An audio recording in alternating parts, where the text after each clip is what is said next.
نہایت ہی واجب احترام میرے بزرگوں، دوستوں، بھائیوں، آج جمعہ الوداع ہے، کیونکہ رمضان المبارک ہم سے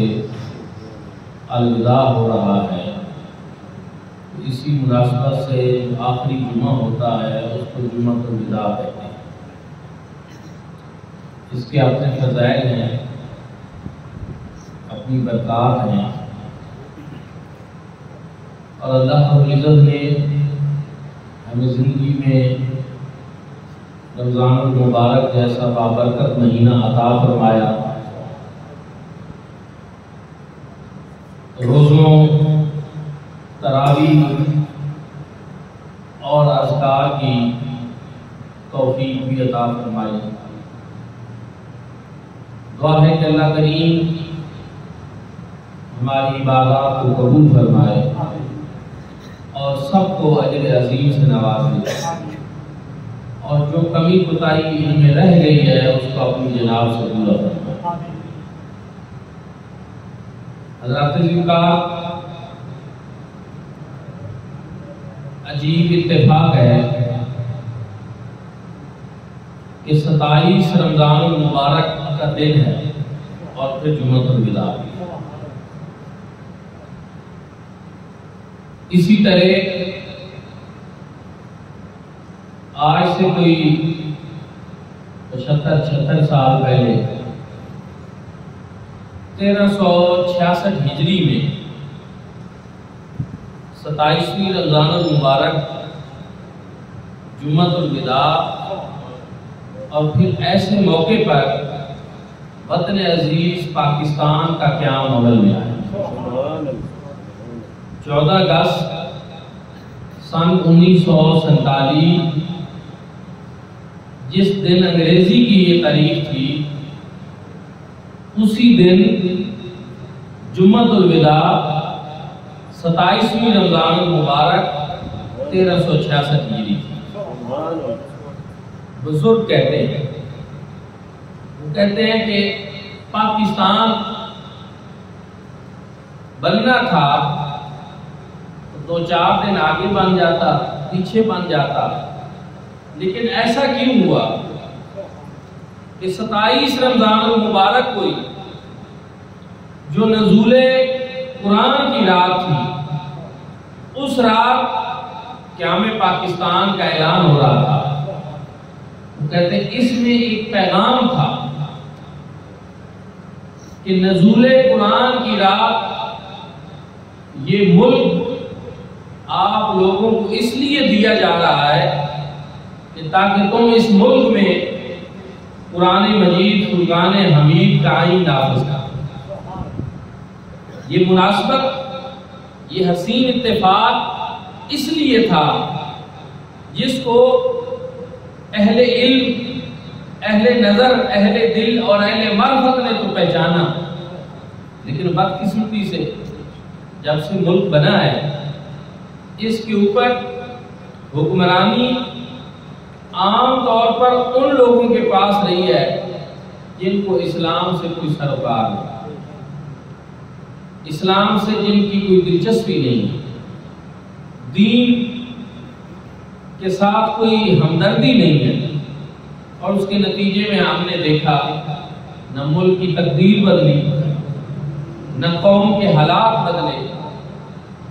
اور آج بھی آزادی کے 75 سال گزرنے کے باوجود قوم عجیب سی کشمکش سے دوچار ہے۔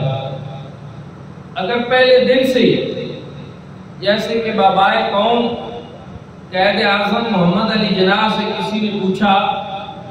کہ آپ اگر یہ ملک حاصل کر لیں گے اس ملک کا آئین کیا ہوگا، انہوں نے کہا اس ملک کا آئین تو 14 صدیاں قبل جو ہے وہ بن چکا ہے۔ ان کی مراد تھی قرآن مجید فرقان حمید۔ آئین تو قرآن و سنت ہونا، اور یہ اسلام کی تجربہ گاہ ہوگی، اور اس وقت ہر چھوٹا بڑا یہ نعرہ لگاتا تھا کہ پاکستان کا مطلب کیا، لا الہ الا اللہ،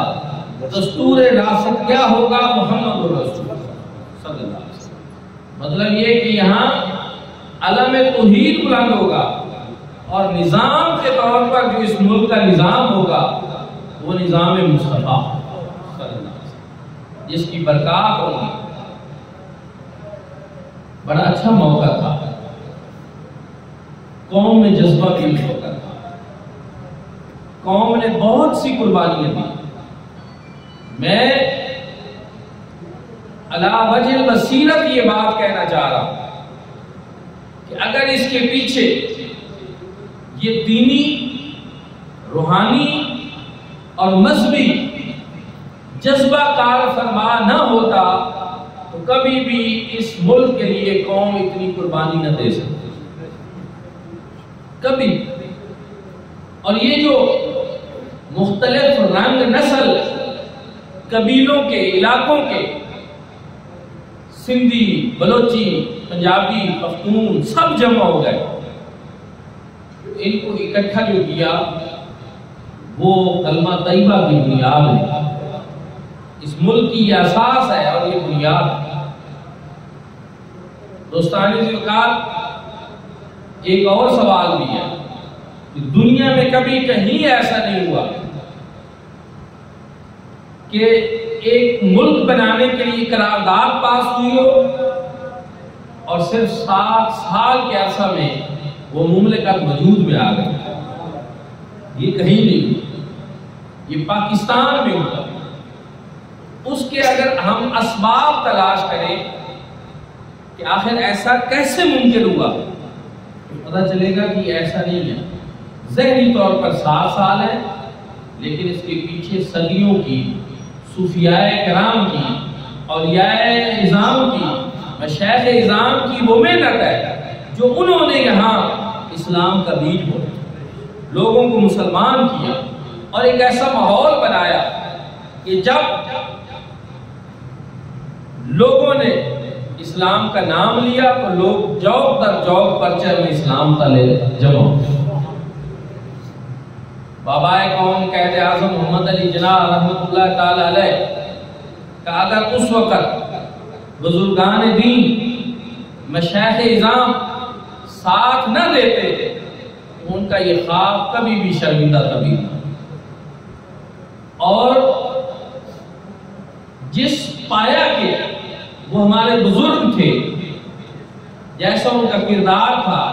جیسا ان کے پاس علم تھا، جیسی ان کی شخصیت کی پختگی تھی، تو وہ ایسے لوگ نہیں تھے کہ ایسے ہی کسی کے پیچھے چل پڑے۔ وہ کشف والے لوگ تھے، ان کا باطن روشن تھا، ان کے پاس نور ایمان تھا، اور انہوں نے جب دیکھا کہ رسول کریم صلی اللہ علیہ وآلہ وسلم نے برِ صغیر کے لوگوں کے لیے قائد اعظم محمد علی جناح کو پسند فرما لیا ہے، تو پھر انہوں نے بھرپور طریقے سے ساتھ دیا۔ اور اس کے اوپر کہ یہ انتخاب اس قوم کے لیے قائد اعظم کا انتخاب، یہ حضور نبی کریم صلی اللہ علیہ وسلم کا انتخاب، اس کے اوپر بہت سارے روحانی اور تاریخی شواہد موجود ہیں۔ اشفاق احمد مرحوم کہا کرتے تھے کہ لوگوں، یہ پاکستان حضرت صالح علیہ السلام کی اونٹنی کی طرح۔ حضرت صالح علیہ السلام کی اونٹنی کیا ہے کہ ان کی قوم نے ان سے مطالبہ کیا کہ ہم پتھروں کی مورتیاں بناتے ہیں، خوبصورت بت تراشتے ہیں، تم اللہ کے سچے پیغمبر ہو تو پتھر سے زندہ اونٹنی برآمد کرو۔ حضرت صالح علیہ السلام نے اللہ کے حکم سے پتھر سے زندہ اونٹنی برآمد کر۔ اب وہ ایک معجزہ تھا، اس کی قدر ضروری تھی اور اس کی تکریم ضروری تھی، لیکن حضرت صالح علیہ السلام کی قوم نے اس معجزاتی اونٹنی کی ناقدری کی، اس کی کونچے کاٹ ڈالی، تو پھر اللہ رب العزت کا ان کے اوپر عذاب آیا کہ جب کسی معجزے کی ناقدری کی جاتی ہے تو پھر اللہ پاک کی طرف سے پکڑ آتا ہے۔ اشفاق احمد صاحب کہتے تھے یہ پاکستان بھی ایک معجزہ ہے، حضور نبی کریم صلی اللہ علیہ وآلہ وسلم۔ اس لیے جو اس کی بے حرمتی کریں گے، جو اس کی ناقدری کریں گے، وہ ضرور پکڑ کے اندر آئے۔ کسی بھی سیاسی جماعت سے وہ تعلق رکھتے ہو، اس کی پرانی تاریخ آپ دیکھ لیں کہ جس نے اس ملک کی بنیادوں کو کھوکھلا کرنے کی کوشش کی وہ عبرتناک انجام سے بچا، رسوا ہوا، ذلت کی موت مرا۔ جس نے اس ملک کو لوٹا، جس نے کسی بھی لحاظ سے اس ملک کو نقصان پہنچایا، اس کا انجام عبرتناک ہوا۔ اور یہ اسی لیے ہوا کہ یہ اللہ رب العزت کا ایک عظیم ہوا۔ اس کی قدر کرنا آپ اور میں ہم سب کے اوپر ضروری ہے، اس سے پیار کرنا ضروری ہے۔ ویسے تو ہر شخص کو یہ ضروری ہے کہ وہ اپنے وطن سے محبت کرے، حب الوطن من الایمان، وطن کی محبت ایمان کا حصہ ہے۔ لیکن پاکستان یہ وہ ارض وطن ہے کہ حضور نبی کریم صلی اللہ علیہ وآلہ وسلم جب مدینہ طیبہ میں تشریف فرما ہوتے تو آپ اسی دھرتی کی طرف رخ کر کے اپنے قمیض مبارک کے بٹن کھول دیا اور فرماتے تھے کہ مجھے یہاں سے عاشقوں کی خوشبو اور ٹھنڈی ہوا۔ اسی لیے کسی نے کہا تھا کہ میرے عرب کو آئی ٹھنڈی ہوا جہاں سے، وہی میرا وطن ہے، وہی میرا وطن ہے، وہی میرا وطن ہے۔ دوستو، آج میں بڑے دکھ کے ساتھ یہ بات کہہ رہا ہوں، میں ایک بڑے عرصے سے کسی سیاسی جماعت، سیاستدان کا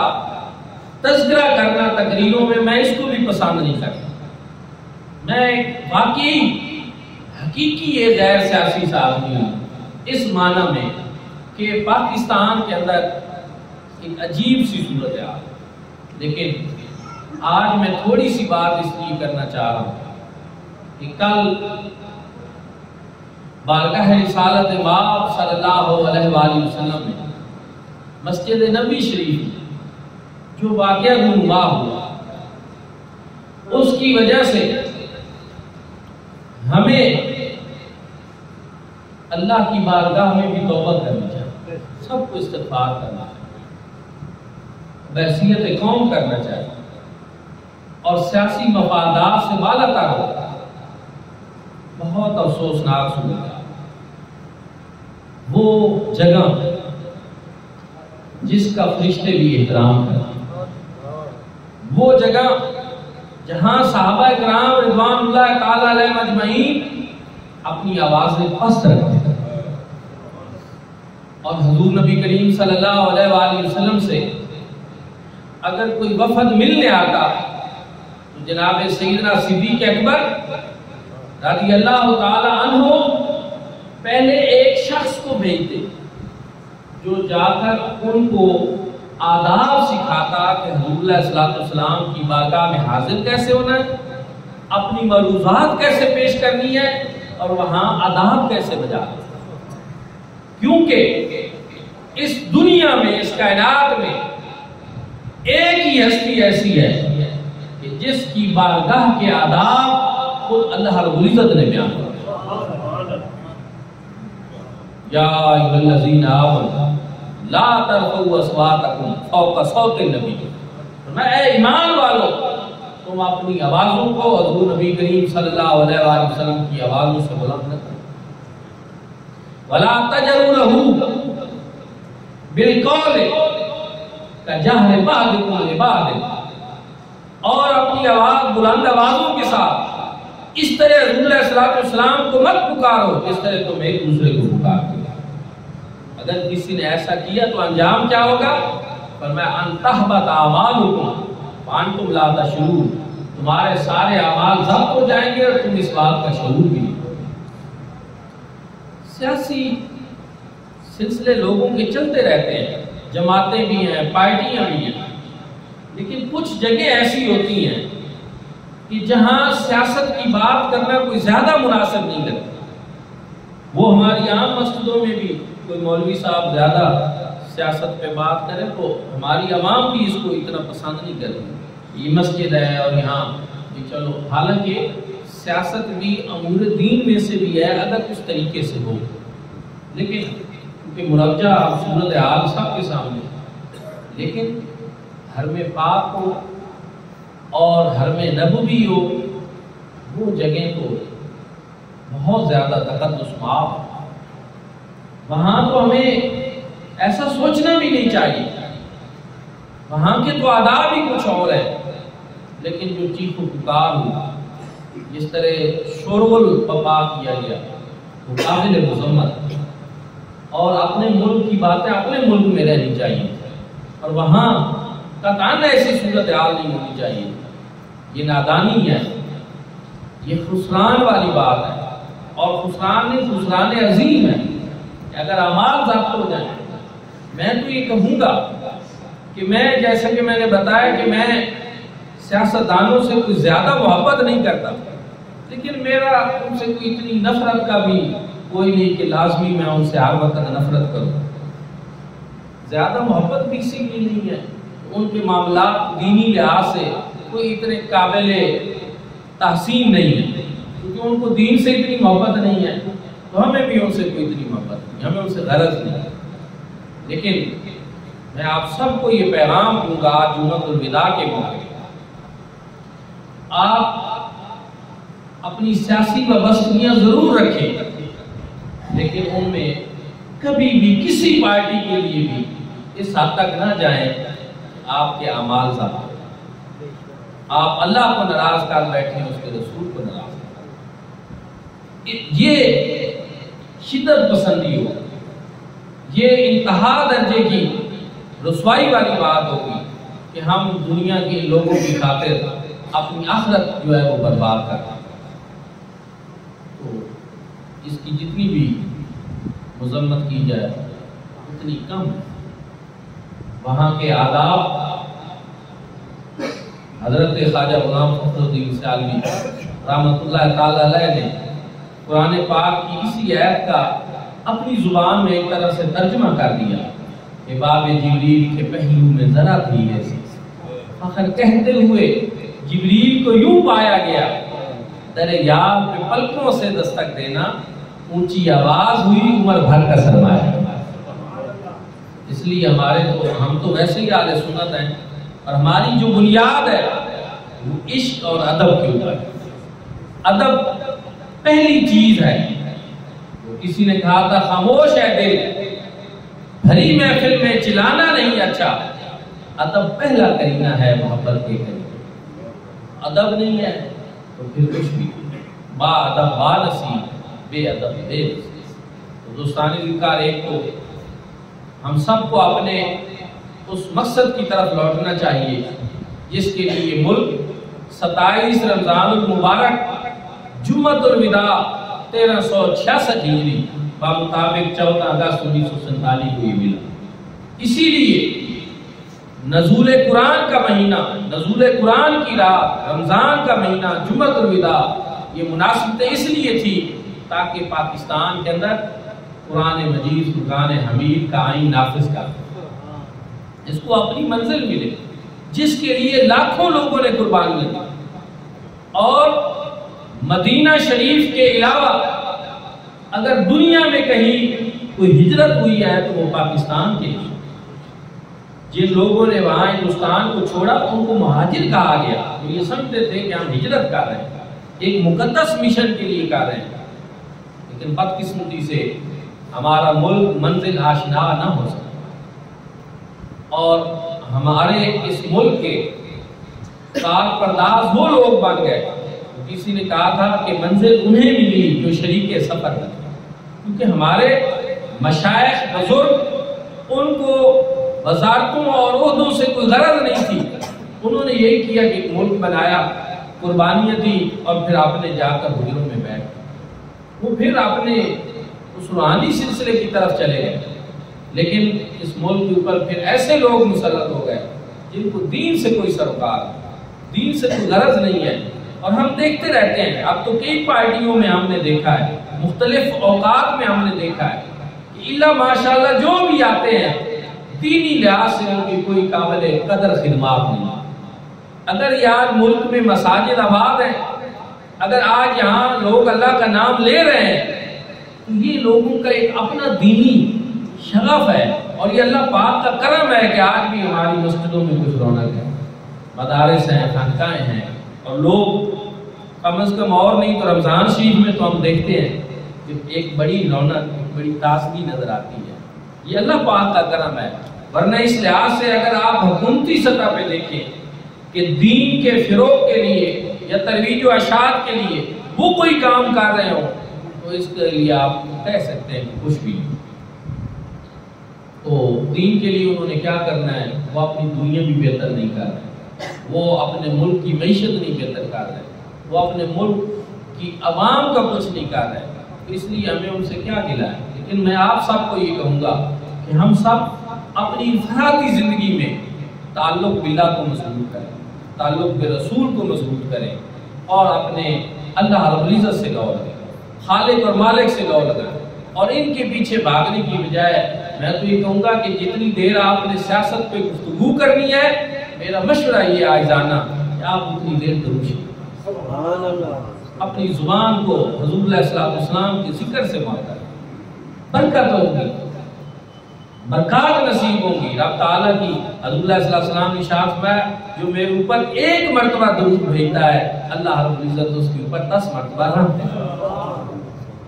ان کے ذکر سے اپنی زبانوں کو آلودہ کرنے کی بجائے درود پاک سے اپنی زبانوں کو ماتر کریں، قرآن مجید کی تلاوت کریں. ایک وقت کے بارے میں کہا گیا ایک ایسا وقت آئے گا لوگ جنگلوں میں، غاروں میں اور پہاڑوں میں بکریاں لے کر نکل جائیں گے اور اس طرح وہ عافیت محسوس کریں گے، اپنا ایمان بچائیں گے. وہی صورتحال اب ایسا ایسا آ رہی ہے کہ اب